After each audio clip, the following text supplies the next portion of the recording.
Voltando então, pessoal. Na letra A, ele percorreu 1/4 de volta. O que é 1/4 de volta? Vamos lembrar que nós temos lá a nossa circunferência. Ela tem a linha central, ela tem a linha paralela. E nós temos 1, 2, 3, 4 partes. Então, quando a gente fala 1/4, a gente está falando de 90 graus, tá? Essa medidinha aqui. Aí ele está perguntando, qual plaquinha se encaixa com cada posição de hora? 9h30, com relação a 9 horas, que era a primeira marcação do relógio, ele percorreu quantos quartos? Um só? 2? 3/4? Ou ele deu uma volta inteira? É para associar. Letra A, eu acho que é o número 1. Não, a letra A, eu acho que é o número 2. E é assim que é para fazer, tá?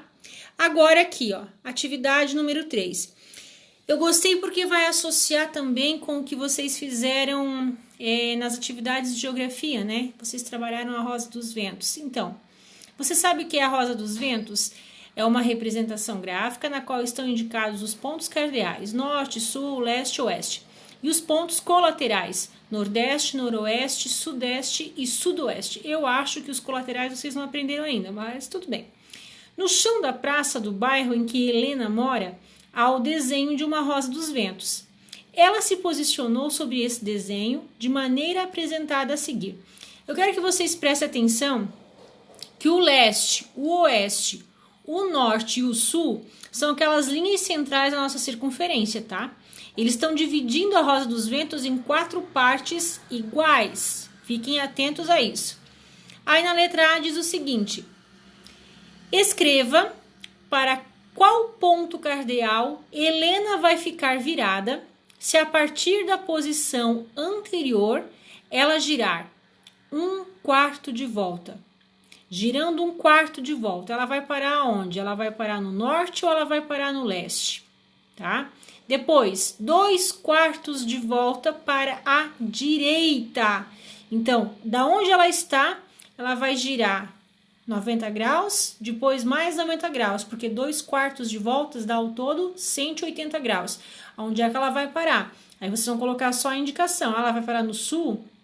Ela vai parar no norte? Não sei, é vocês que têm que indicar, tá? E depois 3/4 de volta para a direita.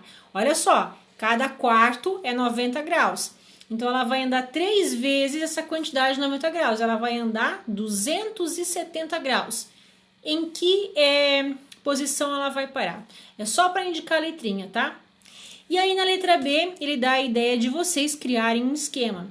Coloquem ela em outro início, façam ela girar 1/4, 2/4, ou o que vocês quiserem ali de volta e me indiquem qual é a posição que ela deve ficar, ok? Lá na questão 6, vocês vão precisar de um transferidor. Eu espero que vocês tenham em casa, tá? Se não tiverem, vamos tentar providenciar de colocar a folha em cima do livro mesmo, que ali vai estar fazendo a marcação certinho dos ângulos. Ele diz o seguinte na número 6. Em cada item, escreva a medida do ângulo indicado. Precisa fazer o desenho no caderno? Não precisa. É só olhar, só fazer a observação. Começa sempre do 0 e vai até aquela marcação do outro ladinho. Qual foi o ângulo que ele parou? Eu acho que ele parou no 85 graus. Então, a gente vai fazer a marcação. Não pode esquecer daquela bolinha que representa o grau, tá?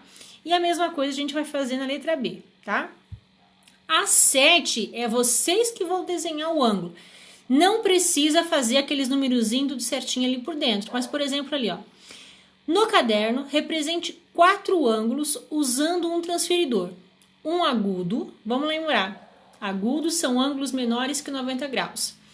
Um reto, ângulo reto é exatamente 90 graus. Um obtuso, obtuso é um ângulo maior que 90 graus e menor que 180. Porque o raso é exatamente 180 graus. Depois, troque com um colega para que ele meça e indica quantos graus tem cada ângulo que você representou. Essa parte a gente não vai fazer, porque vocês não tem como trocar isso com o colega de vocês, tá? Pega o transferidor, faz a linhazinha bem retinho ali no caderno. pega o centro do transferidor e coloca no início dessa linha e faz a abertura do ângulo. Lá onde vocês pararem, por exemplo, no agudo eu quero 30 graus. Faz um pontinho, tira a régua fora, pega a régua normal e faz a linha. Ali dentro vocês têm um ângulo de 30 graus. E assim vocês vão fazendo todos os outros, tá? A número 8. Deixa eu colocar aqui para mim poder ler certinho a número 8 para vocês.